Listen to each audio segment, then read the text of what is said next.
Në prag të fesës së ditës së verës në qytetin e Kukësit u zhvillua aktiviteti sportiv Crossi Pranveror, një nismë që mblodhi së bashku nxënësit e shkollave nëntëdhjeçare të qytetit në një garë simbolike dhe festive përgjatë shëndetores kryesore. Nxënësit pjesëmarrës vrapuan në një atmosferë entuziaste dhe plot energji, duke e kthyer këtë aktivitet në një moment jo vetëm sportiv, por edhe edukativ e social.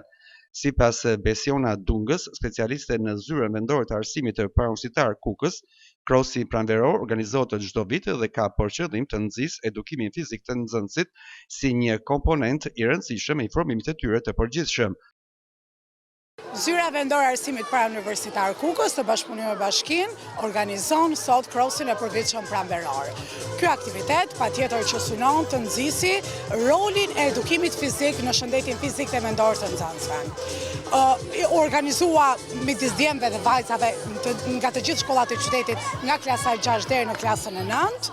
Një falënderim për të gjithë aktorët që bën të mundur sot organizimin e këtij crossi, duke nisur që nga policia, spitali, bashkia, zyra vendore, mësuesit, nxënësit, një falënderim shumë të madh dhe patjetër që urojmë që të tilla aktivitetet përsëriten dhe të jenë pjesë e traditës së shkollave të bashkisë dhe të qytetit. Ajo ndër të tjera theksoi gjithashtu se edukimi fizik mbetet një nga prioritetet e nismave të Ministrisë së Arsimit, pasi ndikon drejt për drejt jo vetëm në zhvillimin trupor, por edhe në atë mendor e social të nxënësve të shkollave publike. Edukimi fizik është domosdoshmëri dhe është nga prioritetet edhe të nismave të Ministrisë së Arsimit. Duke qenë se ndihmon shumë në zhvillimin fizik dhe mendor, patjetër që shkollat synojnë që gjatë gjithë kohës të zhvillojnë aktivitete që kanë në qendër të tilla veprimtari që nxisin sportin. Dhe rëndësinë që ka sporti në jetën e çdo nxënësi. Organizimi i këtij aktiviteti në prag të ditës së verës i jep edhe një simbolik të veçantë, pasi kjo fesë lidhet tradicionalisht me ardhjen e pranverës, rigjallërimin e natyrës dhe energjinë e re.